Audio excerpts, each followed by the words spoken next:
कैकेयी आणि मंथरा दोघी अतिशय खुश आहेत. त्या भरताची वाट पाहतात की कधी भरत येतो आणि कधी भरताला राज्याभिषेक होईल. त्या दोघींच्या मनामध्ये अजूनही दशरथ गेल्याचं दुःख नाही. तिथं पोहोचल्यानंतर भरताला सगळी परिस्थिती समजली.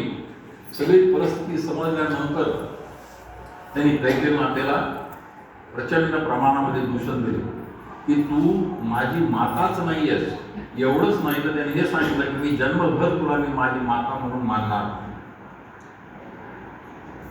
या वेळेपर्यंत शत्रुघ्न त्याच्या मागोमाग त्याच्याबरोबर आहे. त्याच्याबरोबर चालत असताना त्याला ह्या सगळ्या गोष्टी संपल्या.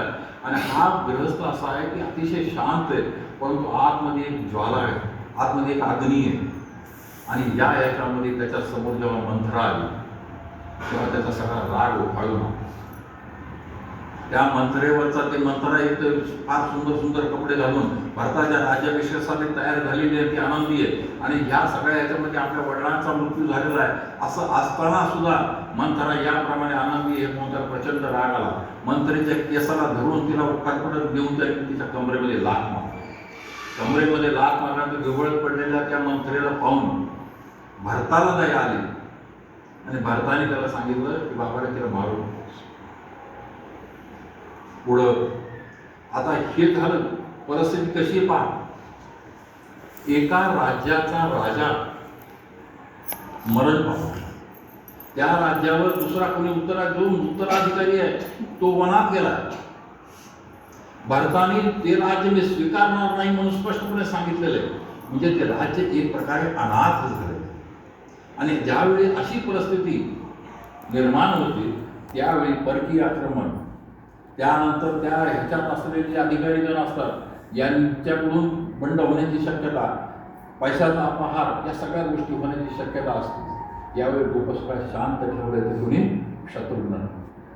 कुठलाही अधिकार नसताना सुद्धा त्यांनी प्रत्येक गोष्टीचा ताबा घेतलाय.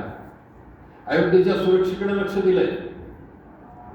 अयोध्येमधली जी शासन आणि प्रशासनाची व्यवस्था आहे त्याच्यावर त्यांनी कसोशीने लक्ष दिलंय.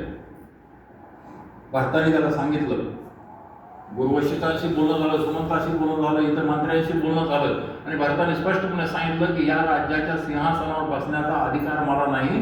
मी रामाकडे जाऊन रामाला परत घेऊन येईल आणि त्यालाच गादीवर बसवील, तेव्हाच मी स्वस्थ बसेल असं त्याने सांगितलं. रामाकडे जायचंय. राम कुठे? चौकशी झाली. कळलं की राम चित्रकूटावर पोहोचले. अयोध्या ते चित्रकूट आम्ही जाऊन आलो.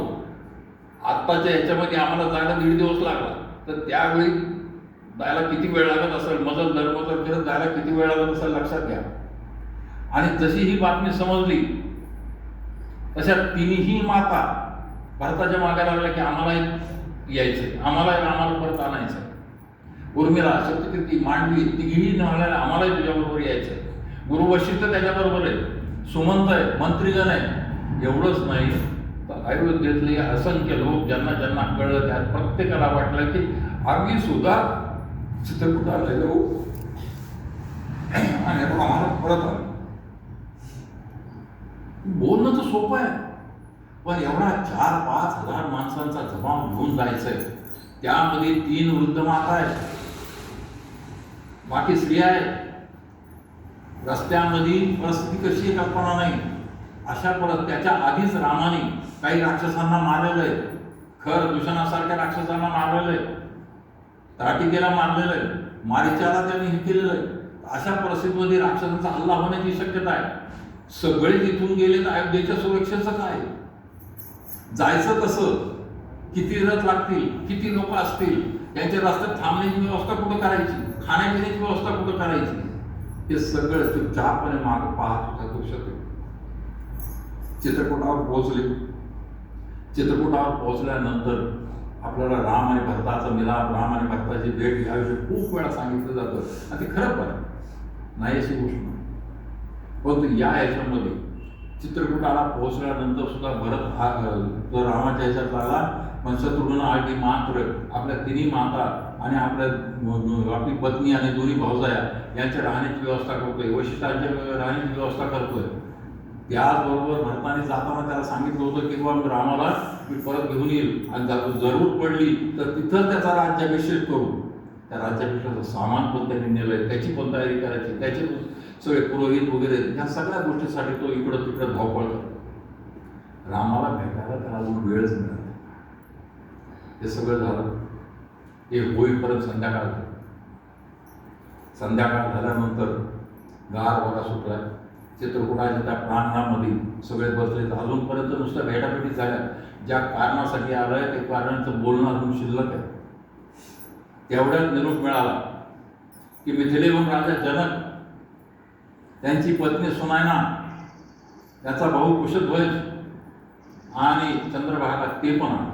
मग त्यांच्या राहण्याची व्यवस्था करून ते सगळं झालं. संध्याकाळच्या वेळी शेवटी सगळे बसले. फार सुंदर वर्णन मैत्रीचरण गुप्तांनी आपल्या साकेत नावाच्या खंडकाव्यामध्ये केलं. ते सांगतात की सूर्य नुकताच मावळलाय आणि अंधार पडायला सुरुवात झालाय.